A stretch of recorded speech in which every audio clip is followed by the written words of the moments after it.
welcome to our show.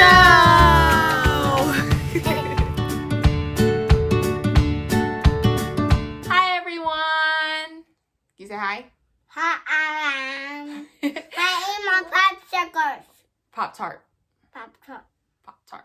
Welcome to video number 4. Today we will be discussing the postpartum experience.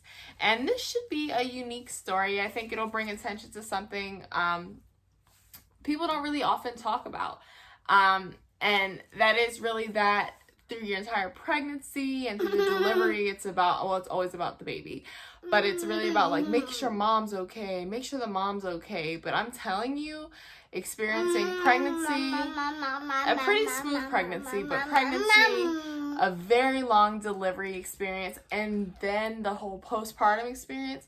Look out for your mom friends during those months after giving birth, because those few months are hard. I mean, those 6 months postpartum were significantly more difficult on me emotionally and mentally than the 8 months I was pregnant and the few days I was in the hospital giving birth. So my water broke on a Friday and she was born Sunday morning at 4:14 a.m. So pretty long labor process, but the reason for that was my diabetes. I mean, my blood sugars were like all over the place, and it was just from being tired, from my hormones racing, 'cause, you know, my body wasn't ready. I had another 5 weeks. So my body wasn't even ready, and just the stresses that come with being a new parent. Like when she was born, I still wasn't making milk. So I was like, my body's not ready. I'm not really producing milk yet. It was like this much milk, literally, not even being dramatic, like that much milk, and I had to feed a whole kid. So, excuse me, I had to start supplementing with formula, which I was like, I'm not ready to be a mom. I'm not going to be a good mom. I'm not making enough. But we made it, and we ended up breastfeeding for 10 months, and so I had to get surgery. So that was a plus. But those 6 months after giving birth were tricky. I mean, 2 months after she was born, my grandmother passed. So I already had like the emotions of just having a kid, and then my grandmother passed. So that was difficult. And then I was still struggling with stuff, figuring out, like really coping with being a full-time single mom without any sign of her dad. So I mean, I don't want to really get into talking about him because I could, but it's not necessary, or I don't think so. If that's something you guys want to know about, please comment and ask. But like, you know, that's co-parenting.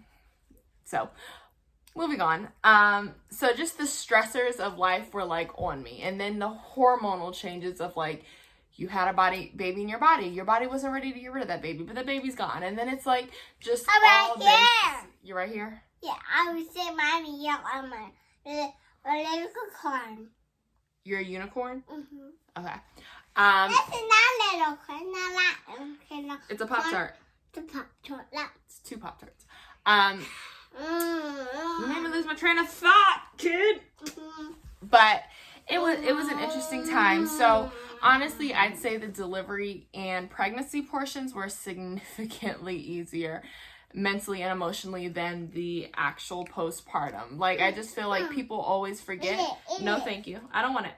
People forget about that time, especially mothers. Like, I got a lot of hell, for lack of better words, from people who were moms. And I was like, don't you guys remember this period? Like, this is a stressful time period. Like, I don't know what's going on.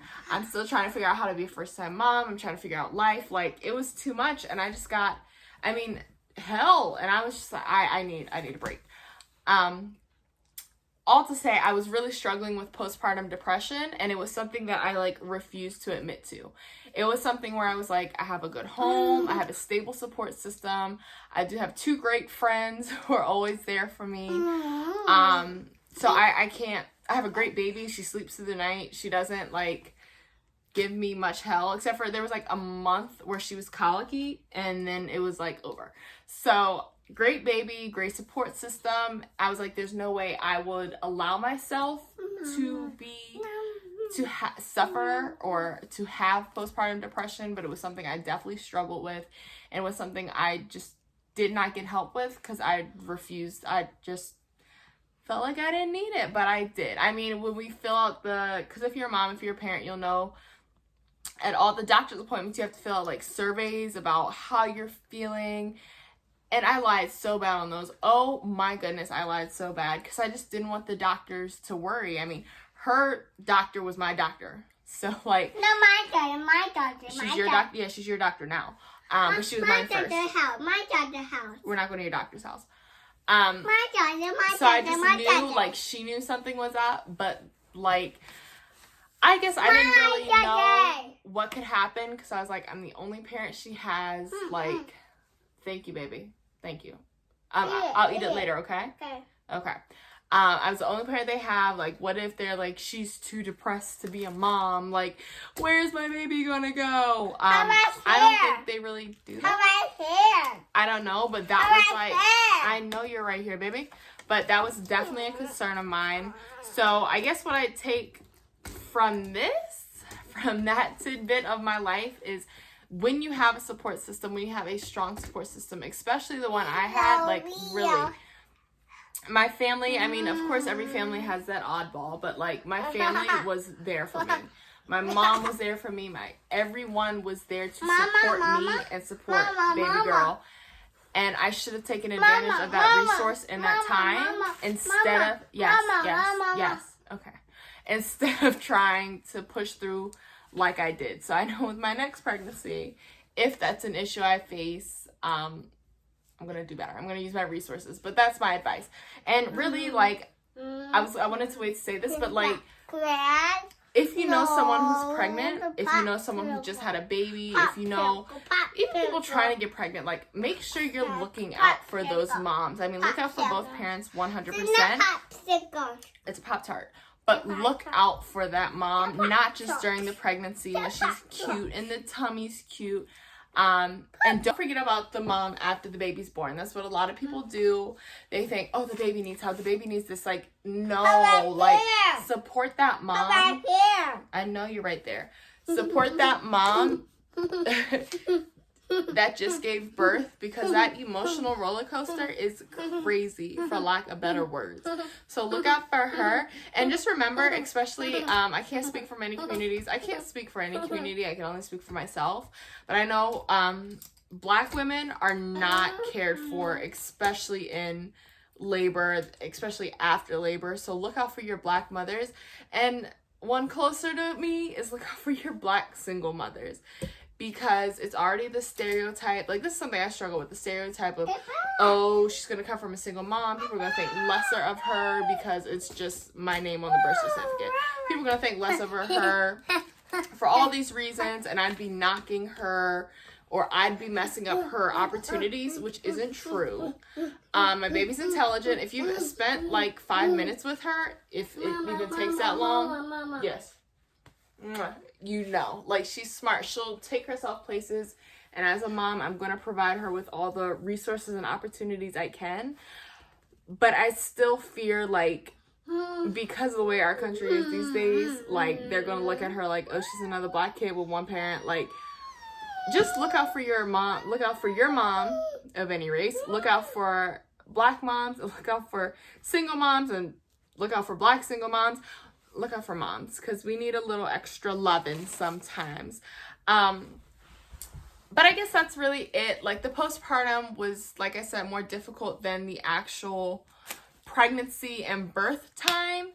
But it's something we overcame with our videos. It's something we overcame by going outside. It's something we spent so much time outside. Like, literally, you're not supposed to do anything for those first 2 to 6 weeks.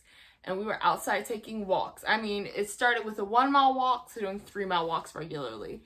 So find something you love, do it, get outside. She loves outside, I love outside. We're an outside people.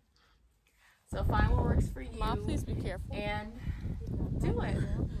You got pregnant in 2 wheelchairs. I can't afford to carry nobody to the hospital. You're not a unicorn. So that's all for Pop-Tart. Pop-Tart. So that's all for today. Make sure during this quarantine you're still taking care of yourself. Things are picking up, but make sure you're still looking out for you and your loved ones. And get outside, enjoy nature. It helped us out a lot, right? And that's all for today. Please stay tuned. Please comment, subscribe, like, share, all that good stuff. And we'll be back with another video next week. Mama. Bye. Say bye-bye, Mama. Bye-bye. Bye-bye? Bye-bye? Bye-bye.